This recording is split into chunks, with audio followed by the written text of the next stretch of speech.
Bulletin में सबसे पहले आपको बताएं, वजीर आजम इमरान खान ने कहा है कि लोग कोरोना से मर रहे हैं और ऑपोजिशन चोरी का पैसा बचाने के लिए जल्द से कर रही है। हराम का पैसा अल्लाह की लानत है। नवाज शरीफ और जरदारी पर उन्होंने अल्लाह का अजाब नाजिल होते देखा है। झूठ बोलकर कभी लंदन और कभी दुबई जाते हैं। उन्होंने कहा कि ज़हनी दबाव इंसान को सबसे ज्यादा नुकसान पहुंचाता है। स्ट्रेस देखना है तो कल इसहाक डार की शक्ल देख लेते। इसहाक डार झूठ पर झूठ बोल रहे थे, सब देख रहे थे। इस्लामाबाद हाई कोर्ट ने नवाज शरीफ को इश्तहारी करार दे दिया। अदालत ने अल अजीजिया मिल्स और एवनफील्ड रेफरेंसेस में साबिक वज़ीर आज़म को बजरिया इश्तहार तलबी के बावजूद पेश न होने पर इश्तहारी करार दिया। नवाज शरीफ की जमानत पर रिहाई के लिए दाखिल करवाए गए जमानती मसला के बाकी सरकार जब्त करने की कार्रवाई के लिए अदालत ने जामिनों को शो कॉज नोटिस जारी करते हुए 9 दिसंबर को तलब कर लिया।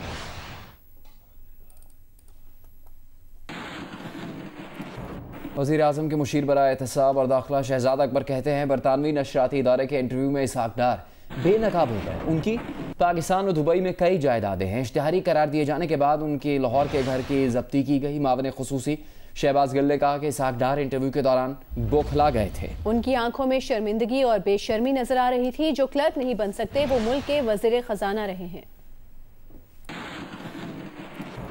और आज प्रेस कॉन्फ्रेंस के दौरान मुशीर दाखिला और एहतसाब शहजाद अकबर ने इसहाक डार की पाकिस्तान में मौजूद प्रॉपर्टीज की तफसीलात के अलावा बैरून मुल्क असासों और बैंक अकाउंट्स की तफसीलात भी पेश की। शहजाद अकबर ने कहा कि दुबई में इसहाक डार की प्रॉपर्टीज हैं। कई कंपनीज में उन्होंने सरमायाकारी कर रखी है। अजवेरी होल्डिंग, अजवेरी मुदारबा management company, HDS security, CNG Pakistan, gulf insurance, कुछ कंपनियां इनकी हैं और कुछ कंपनियों के अंदर इनकी शेयर होल्डिंग है। उसके बाद दुबई में इनकी जो प्रॉपर्टी है, एक फ़्लैट है अजवेरी विला एमरेस हिल में, दूसरा है पाम जुमेरा में अपार्टमेंट। ये इनके रेफरेंस के अंदर लिखा हुआ है, मैं अपनी ज़ुबानी बात नहीं कर रहा। गाड़ियाँ हैं, बेंटले है, मर्सिडीज़ है, बराक होल्डिंग में इन्वेस्टमेंट है, दारुल नयान के अंदर इन्वेस्टमेंट है। उसके अलावा इनके जो बैंक अकाउंट्स हैं जिसमें एक अकाउंट में 5.5 मिलियन का इनका बैलेंस है जो इनके अपने नाम पे है। एक अकाउंट में 500,000 का दिरहम का बैलेंस है। एक अकाउंट में 3,20,000 का बैलेंस है। तो ये सारे इनके एसेट्स हैं। अभी आपको बताएंगे, PI की तारीख में पहली बार अफसरान की बड़ी तादाद का अचानक कराची से इस्लामाबाद ट्रांसफर कर दिया गया है। ज़राए के मुताबिक शोबा मार्केटिंग के 450 अफसरान को 28 दिसंबर तक इस्लामाबाद मुंतकिल होने के अहकामात जारी किए गए हैं। ज़राए का कहना है कि लाड़काना के अलावा अंदरून सिंध PI के तमाम दफातर भी बंद कर दिए गए हैं। PI इंतजामिया ने पहले मरहले में अफसरान का सिंध के मुख्तलिफ शहरों से कराची ट्रांसफर किया और फिर अफसरान को कराची से इस्लामाबाद ट्रांसफर कर दिया गया। अचानक ट्रांसफर के अहकाम मिलने पर अफसरान शदीद बेचैनी और मायूसी का शिकार हैं। PIA के तर्जुमान का कहना है कि PIA के फ्लाइट ऑपरेशन का बड़ा हिस्सा नॉर्थ मुंतकिल हुआ है, इसलिए अफसरान का तबादला इस्लामाबाद किया गया है।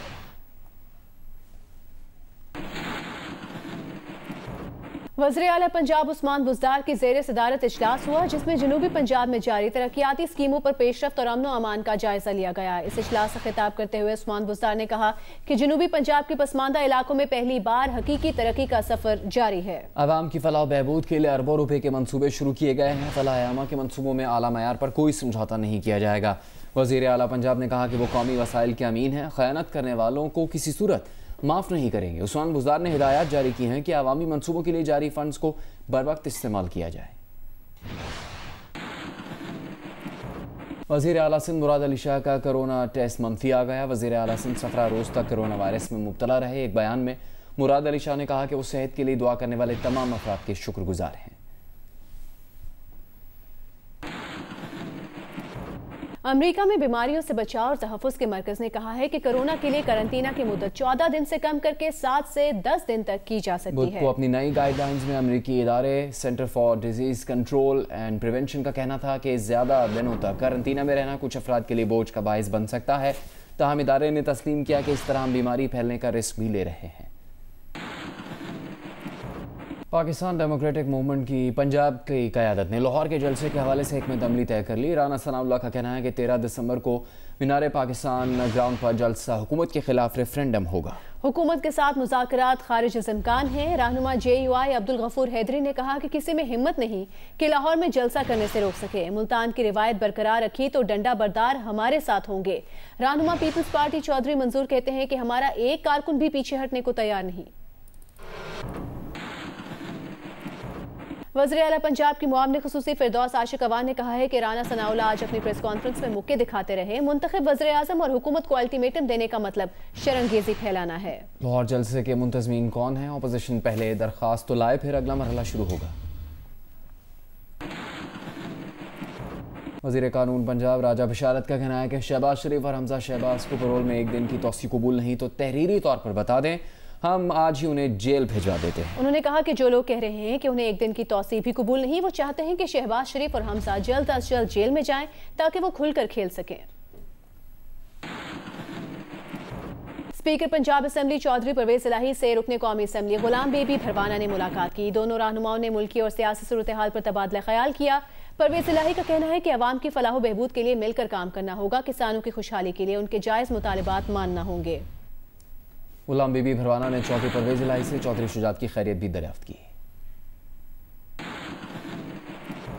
अभी आपको एक खबर दे दें, साबिक वज़ीर आज़म मीर ज़फ़रुल्लाह जमाली इंतकाल कर गए हैं। सेनेटर सना जमाली ने इसकी तस्दीक की है। मीर ज़फ़रुल्लाह जमाली अलील थे और AFIC में ज़ेर इलाज थे। साबिक वज़ीर आज़म मीर ज़फ़रुल्लाह जमाली इंतकाल कर गए हैं। जियो न्यूज़ के नुमाइंदे अहमद सुबहान हमारे साथ मौजूद हैं, उनसे मज़ीद तफसीलात जानेंगे। अहमद सुबहान बताइएगा। जी बिल्कुल, ज़फ़रुल्लाह जमाली साहब 4 रोज से AFIC हॉस्पिटल रावलपिंडी में आर्ज़े कल्ब के सबब ज़ेरे इलाज थे और वेंटिलेटर पे थे 3 दिन से। काफ़ी सीरियस हालत के बाद अब उनकी डेथ डिक्लेयर कर दी गई है। डेड बॉडी को डेरा मुराद जमाली में उनके आबाई इलाके।